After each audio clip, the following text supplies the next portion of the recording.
Pendant près d'une année entière, l'Ukraine a attendu, observé, calculé. Ce n'était pas une course. C'était une traque. Pendant 12 longs mois, les planificateurs ukrainiens ont cherché une occasion d'atteindre quelque chose que Moscou semblait déterminé à garder hors de vue. Ce n'était pas simplement un autre navire naviguant sur les eaux de la mer Noire. C'était un bâtiment possédant une valeur stratégique immense, un navire qui jouait discrètement un rôle essentiel dans les opérations navales russes. La patience est devenue l'arme la plus puissante de l'Ukraine. Les responsables comprenaient que si le moment était bien choisi, une seule opération soigneusement préparée pourrait retirer une pièce vitale du réseau maritime russe en un instant décisif. Puis finalement, l'opportunité est apparue. En quelques secondes, ce qui avait été protégé pendant des années s'est soudain retrouvé en danger. Le moment que l'Ukraine attendait depuis si longtemps était enfin arrivé. Mais pour comprendre comment cette histoire s'est déroulée, il faut revenir en arrière. Dès les premiers mois de l'invasion lancée par Vladimir Poutine jusqu'au printemps 2024,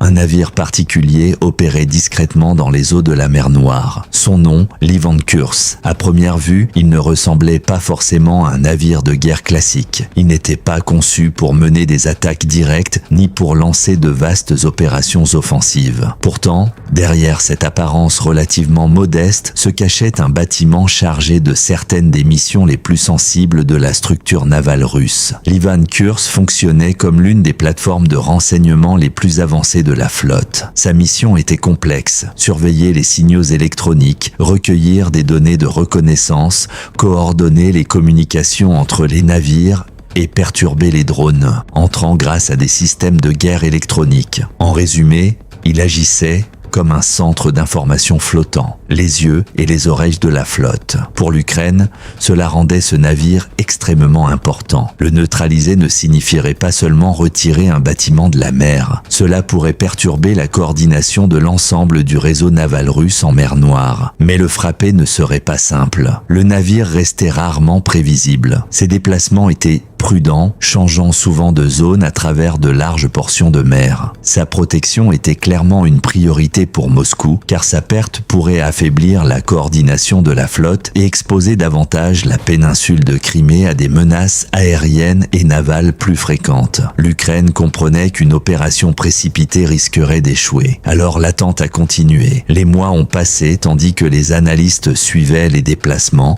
étudiaient les schémas et cherchaient des vulnérabilités. La première véritable opportunité est apparue en mai 2023. À ce moment-là, l'Ivan Kurs naviguait à environ 75 milles au nord-est du détroit du Bosphore. Des navires de surface sans pilote ukrainiens, des bateaux drones chargés d'explosifs avaient parcouru plus de 300 milles à travers la mer Noire pour atteindre la zone. C'était un effort extraordinaire simplement pour s'en approcher. Les drones ont commencé à suivre leur cible, réduisant lentement la distance. Pendant un bref instant, l'opération a semblé pouvoir réussir. Mais la mer Noire en a décidé autrement. Les conditions météorologiques se sont soudainement détériorées. Des vents puissants et des vagues violentes ont perturbé les communications entre les opérateurs et leurs engins sans pilote. Les connexions se sont affaiblies, les signaux ont vacillé et le contrôle est devenu de plus en plus difficile. Un drone a réussi à s'approcher du navire russe,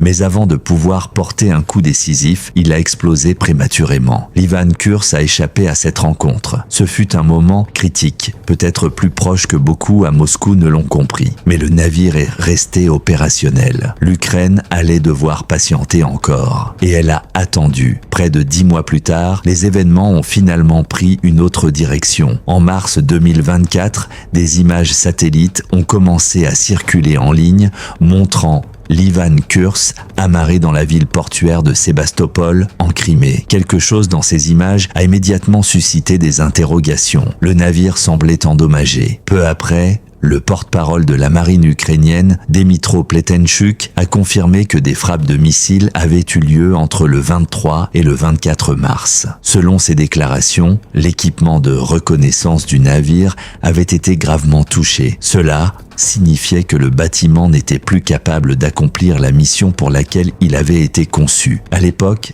les détails restaient limités. Les images satellites prises à haute altitude ne fournissaient que des indices vagues. Les observateurs pouvaient voir des traces de dommages, mais l'ampleur réelle demeurait incertaine. Les mois ont passé avec très peu d'informations supplémentaires, puis près d'un an plus tard, de nouvelles images sont apparues. En février, la chaîne Telegram Crimean Wind a publié des photographies prises beaucoup plus près du navire. Ces images ont révélé bien plus que les clichés satellites initiaux. Les dégâts étaient indéniables. Certaines sections de la passerelle, la zone responsable du commandement et de la navigation, montraient une destruction structurelle évidente. Des éléments essentiels du mât avaient également été compromis. Or, ce mât supportait autrefois les antennes utilisées pour le renseignement des signaux et les communications. Sans ces systèmes, la fonction principale du navire disparaissait pratiquement. D'autres détails suggéraient des problèmes encore plus profonds. Des filets de camouflage étaient étendus sur certaines parties du pont avant, laissant penser que d'autres dommages pouvaient être dissimulés en dessous. Des équipements normalement installés à la poupe semblaient avoir totalement disparu. Des échafaudages entouraient certaines zones du bâtiment, indiquant que des tentatives de réparation avait probablement été engagée à un moment donné. Mais un détail frappant ne pouvait être ignoré. Le navire n'est jamais retourné en mer. Depuis la frappe initiale,